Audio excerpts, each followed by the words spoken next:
brings to mind an epiphany I had when I was on one of the cases. I was looking at this attorney, and he's probably one of the best attorneys I've ever seen do something in my life. He was the defense attorney for this, one of the last cases I sat on.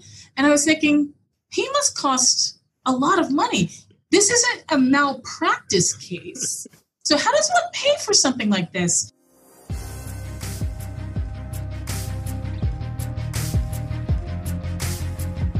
Welcome to the Licensed to Live show, where professionals, doctors, champions, VIPs, attorneys, and those in public office discover strategies that help you restart and gain what is lost when you find yourself accused. If another has doubted your integrity, questioned your credentials, or caused your actions to come under scrutiny, you are in the right place. On the other hand, if you have never felt the knot in the pit of your stomach when legal papers are served, the heartbreak of disappointing your family when the lock clicks shut on handcuffs, or had to appear before a board of review, then be aware, the longer you serve, the more likely you are to find yourself under the microscope of those who judge. Prepare yourself for this uncomfortable possibility. Now, here's your host, Dr. Jarrett Patton. Welcome to this episode of Licensed to Live. My name is Dr. Jarrett, and I am your host for our journey together today and every day you choose to listen to this show. If you or anyone you know has been dissed by the healthcare system, please invite them to join us along this journey.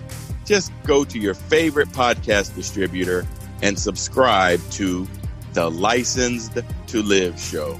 And while you're there, please rate this episode and give me honest feedback so I make sure I provide you with the most up-to-date information about career and life changes. When I say dissed, you guys know what I mean. I mean disengaged. I mean dissatisfied. Disgruntled. Like being a doctor has taken too much of my life away. Or disenfranchised like I was when I had my medical license temporarily suspended. This show is not necessarily for those physicians who are happy and fulfilled in their clinical career and have never had a setback in life. If you're in this category, make sure you tell a friend, but your time is likely coming. Today, we'll be talking with Dr. Dina Strachan, a dermatologist who runs her own private practice, a best-selling author of Moxie Mindset, and a former member of the New York State Medical Board. We'll discuss her involvement in the medical board and things everyone needs to know about their own relationship with their respective boards. Before we get started, I'd like to let you know about a special opportunity. I've opened up a few additional spots in the Licensed to Live one-on-one coaching program. This 3-month program is designed to help you refresh and restart your career so that you have a better life. This transformational plan will help you have the credibility, confidence, and courage to make that leap into the career you desire. There are only a few spots remaining for this New Year's special, so make an appointment with me for your free strategy session to see if you qualify at www.timewithdrjarrett.com. That's time with, spell out the word doctor, J-A, 2 R's, E, 1 T. Welcome to Licensed to Live, Dr. Dina. It is great to have you back on the show to discuss something that few physicians think about until they get that certified letter, their medical board. So thank you and welcome back. Thank you for having me. It's my pleasure, Dr. Jarrett. Everybody out there, all you fire starters, make sure you go back and listen to episode 2 because we had Dr. Dina on where she was dropping jewel after jewel after jewel.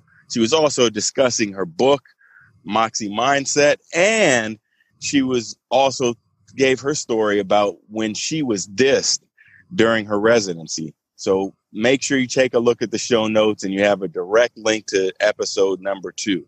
Credentials verified.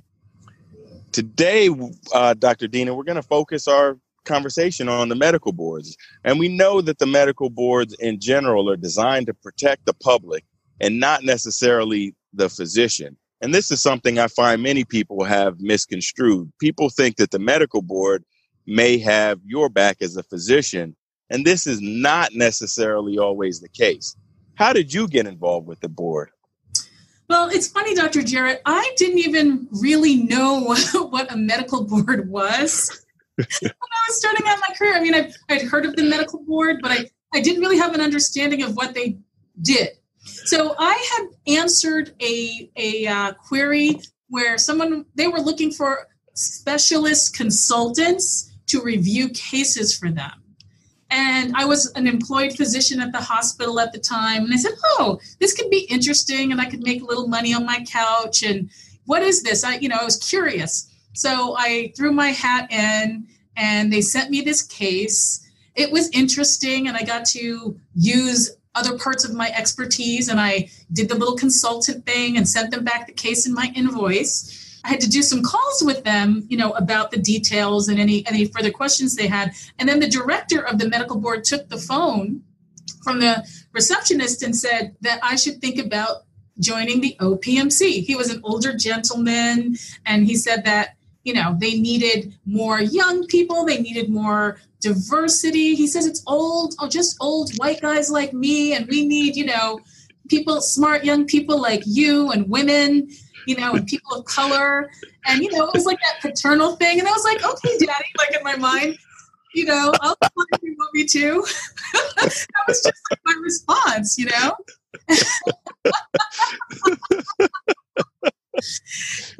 that pleasing young doctor thing. They sent me the information. I had to get a letter of recommendation, and, I had to keep updating them of anytime I moved jobs or changed my cell phone. And, I remember once they were calling me and they're like, well, you're working here now? I said, yeah. They're like, you're supposed to tell us. I'm like, I wasn't even thinking about them. I wasn't sworn in until 5 years later because they vet you. They watch you before they bring you in. Wow, that's very interesting. And so, that's a lesson for everybody out there. They're always watching you, whether they want to work with you, whether they're investigating you.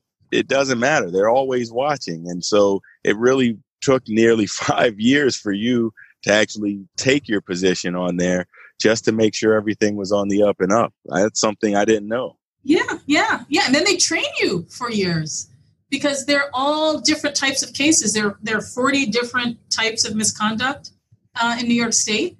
And New York State, by the way, is probably the most aggressive medical board in the country. I think 10% of doctors in the country trained in New York State. And New York State has a kind of Cosa Nostra mentality towards anybody who's ever been licensed. So you could do your residency here and then leave and go to Hawaii and never, ever come back. And 40 years later, you're disciplined in Hawaii, and they're going to have a trial for you here, even though you don't have a license here anymore. You haven't even set foot back. I don't know what that's about. That seems like an inefficiency to me, but they were known for being pretty aggressive. In a sense, I worked with a very active medical board.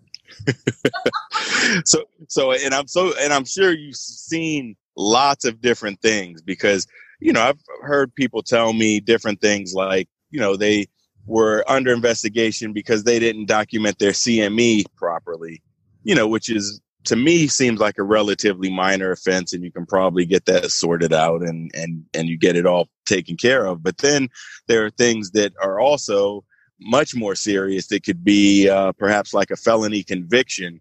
Someone would have to go through the same process going through the medical board. What types of things did you see commonly come through there? Just to give you a perspective, the years I was there, this is what they told us. There were probably 700 cases a year, and maybe 10% of them were really anything significant. They started our training by telling us, all of you, and me too, because it was doctors training, are committing misconduct. Because there's always something you didn't do. You didn't have your name tag on. I mean, it's little things, You let somebody else use your lab slip with your name on it. Things that can seem relatively minor, but you don't really want to start with these those small things that starts to eat away. And those things are important too, because that's how you have someone impersonating someone else or someone giving inappropriate care who the patient thinks is a doctor or thinks is another person. We've all heard those stories and seen those movies. Yes. Yeah. Those are the high profile cases that get lots of media attention, probably that made it home movie. That's and and you get those types of things. But I had no idea that there were that many potential infractions that people could get entangled within the system for a formal investigation. And then it can go as serious as, wrong side surgery. There was a lot of that. Having sexual relations with your patients, quite a bit of that. Inappropriate prescribing, usually around opioids. Any kind of felony criminal thing, like if you killed your spouse, you're going to take a license, all sorts of things. Yeah, so I mean, you literally could have anything at any given time that is being currently processed through a medical board. So I want people to understand that it can be something that seems very minor, but it could be an infraction with the contract you have. And the biggest thing that I tell people is that having the licensure to practice medicine is not your right. It's actually a privilege. And so that privilege can be taken away from you at any time for any given reason or any given infraction, whether you are guilty or not. The action usually is to suspend or take away the license first and figure out everything else later. And this is part of the purpose to protect the public. However, there tends to be a lot of damage that can happen to you personally as a physician in these situations. So in terms of protecting the public too, I think it's also important to protect good doctors because, we're in a time where you hear about the doctor shortage, and I would see some of these cases where, these doctors seemed like they were good doctors, had done all this work to be able to offer this service that was greatly needed. And then somebody inappropriately tried to derail them because of their mental illness or vindictiveness or, using this system or their greed because, the system can be used for civil litigation as a way for the attorney not to have to invest any of the money. In New York State, if you go to the disciplinary board and there's a case, they do all the work. And if you win, then you automatically win your civil case. So it was a strategy that I saw a lot of people were getting referred because they had nothing to lose. But that, it doesn't help the public to take away their good doctors. No, it certainly causes a disruption, to say the least, because then, as a physician, you're placed on the sideline while all this is going, and your partners, your colleagues, your hospital system are all left to try to pick up the pieces in the meantime to see what's going to happen with your patient care while you are getting all of these other things straightened out. Most of all, I think that people feel defeated before they even begin. When you get that first certified letter that comes in from the medical board. Oh, no, not another test. In some cases, and you might even get a person showing up at your house or your office to get the process underway. So it can be a very traumatic experience. So you're going to need to get a team of people around to help you through this and navigate the system. Mainly an attorney that is familiar with your medical board, that has had dealings with the medical board, and that can help you navigate this, because all too often as professionals, especially high-performing professionals, we tend to think we can do it all. And when we look at the cost of somebody that's going to be putting this, something up every few minutes and sending you a bill, it makes it much more difficult to say, maybe this is something else I should be doing, or I should be doing at another time. That brings to mind an epiphany I had when I was on one of the cases. I was looking at this attorney, and he's probably one of the best attorneys I've ever seen do something in my life. He was the defense attorney for this, one of the last cases I sat on. And I was thinking, he must cost a lot of money. This isn't a malpractice case. So how does one pay for something like this? And so I actually called my malpractice company because I was like I was thinking anyone could accuse this person, anyone could accuse me. Like, this isn't malpractice. And so they actually had an Office of Professional Medical Conduct writer that no one had told me about, no one had recommended. At no hospital, I was in private practice on my own, handling my own stuff at that point in my career so I could get that going. But no one had suggested that perhaps that would be something I should get. No one upsold that. And I, signed up for it immediately. It was like $700 at the time a year. And, that's like a couple hours of an attorney's fee if you just have to retain someone. Retainers are probably at least $5,000 or $10,000. Yes. But no one had mentioned that. And I just felt like that was a real disservice to physicians. Yes, you're absolutely right. So people look at the policies that are under the umbrella of malpractice. There are some specific riders that may be able to help you out in the place of employment.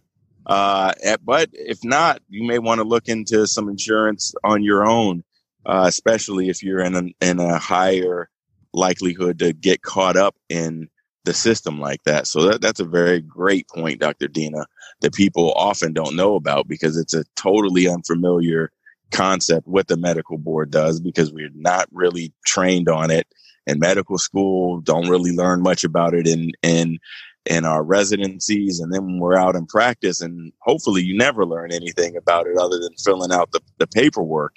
But sometimes you get caught up and it's a whole new experience. So you have to get people on your team that can help you out. And it could be a costly venture, but it's going to be worth it to have that representation on your side. But make sure you check the riders on all of your insurance policies because that could be something that could really help you out.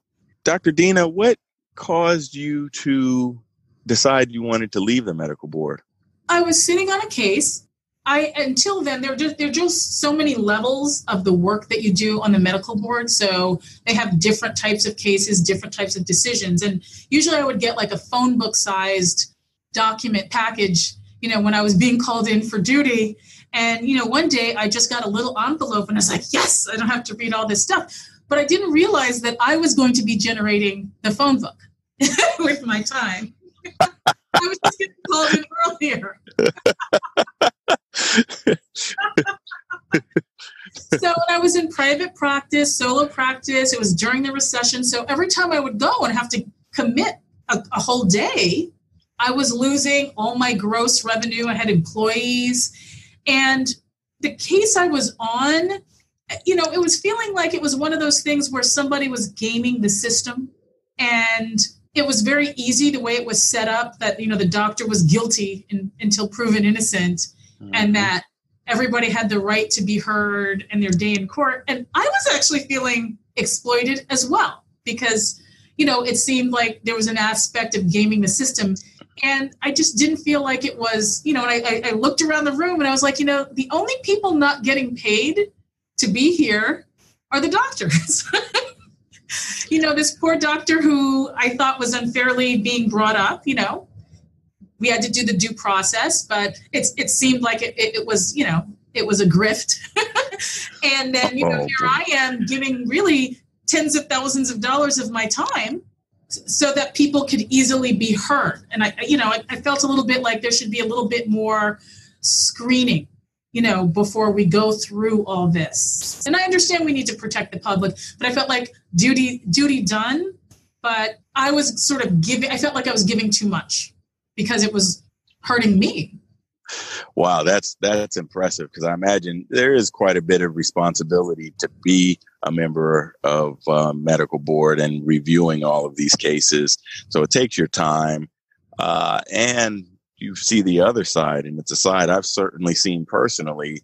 As you mentioned, it's that guilt until you prove yourself innocent thing. And so I want to let all you fire starters know out there that if you've had that unpleasant encounter with your medical board and you start to have to check yes on some of those credentialing applications for some of the questions that are asked, then that's okay. It's not the end of the world. In fact, we talked a lot about this in License to Live, a primer to rebuilding your life after your career is shattered. And in the redefining your career chapter, we talked about some of the things that help you get going and get you unstuck, because sometimes we think that our purpose is to see as many patients as we possibly can in our lifetime, and we forget all the other skill sets we have. But it's important for you to keep moving, and keep your mind open to all the possibilities that are out there. And the result is actually find a better balance and a more satisfying and fulfilling career. So keep that in mind as if you are currently going through this or have recently gone through something like this. It's very, very tough. You also mentioned, Dr. Dina, that with people having mental health issues as a physician, just like anyone else could have in the general population, sometimes this in and of itself, health issues or mental health issues or behavioral health issues can be a barrier to practice medicine, and you may get entangled in this medical board. In fact, if you guys follow me on LinkedIn, you can find me at Jarrett Patton MD or look up Dr. Jarrett on LinkedIn. I put a post up just a couple of weeks ago that chronicled a woman out west going through her medical boards with appeal after appeal because she was very open about her battle with depression over time. So this is something that's there. And I also had it on my Twitter feed at Dr. Jarrett that you guys can look up and follow some of that. And I'll put the link in the show notes. So there are a lot of things that can go on that you can get entangled and entrapped in the medical board system, but you have a way out. And there are some ways. And regardless of how the ruling goes, you're going to feel traumatized, and that's okay. But you need to keep your mind open and know how to move forward from there. So Dr. Dina, again, I thank you so much for coming and spreading a lot of information. You've had insight onto a system that very few of us actually get to do that, particularly so young in your esteemed career. You're able to get an entirely new skill set that you were able to really critically look at a lot of cases. And I know you help people and you help the public at the same time. So thank you for that service. And thank you for sharing your experience with us today, because I think it's very important. People ask all the time, what's it like to be on a medical board? And I just tell people, I know what it's like to be in front of one. I've never been on one. So this is why we had you here as a guest today. And I'm very, very happy that you shared this. Where can people find out more about you? They can follow me at Dr. Dina MD. That's DRDINA MD on social media, Facebook, Twitter, Instagram, and LinkedIn. And they can visit my website, drdinamd.com. They can visit my practice website, aglowdermatology.com. And they can read my book, Moxie Mindset, which is available on Amazon. Awesome. And everybody, I'll have all of those links in the show notes so you can get your copy directly of the book. It is a great book. I've read it personally, and she really chronicles a great experience about how to build and have a successful career. And mind you, she's in dermatology in the toughest market in the U.S., New York City. So she's really doing it. Is there anything else that you would like to say to the fire starters out there today, Dr. Dina? The medical board it's a public service. It's like doing jury duty, and doctors are particularly skilled and particularly needed to be on medical boards. So I'm not discouraging people from being on medical boards. I actually encourage it if you have the time. You will learn a lot.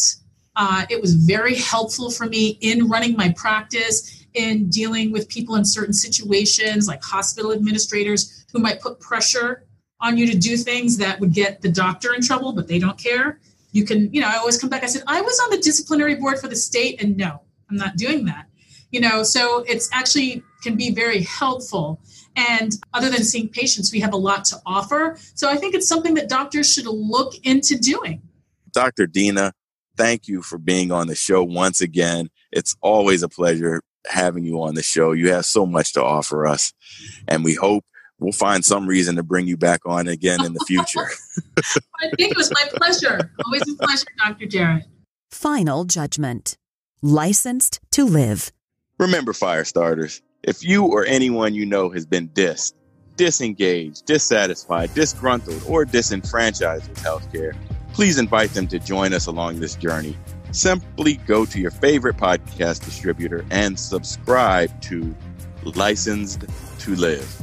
And while you're there, rate this episode and give me honest feedback so I make sure I provide you with the most up-to-date information about career challenges and life changes.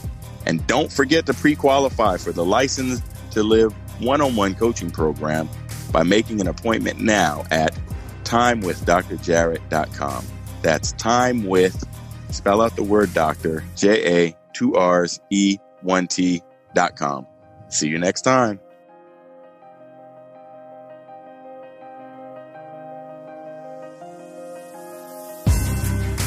No matter how disheartening the moment of accusation sounds, how deep the pain of immobilization stabs, or how bleak your future looks, no one can take away your license to live. Keep Dr. Jarrett's expertise handy and unlock your future. Go to Apple Podcasts, Google Podcasts, or another podcast player and subscribe right now to Licensed to Live. See you next time.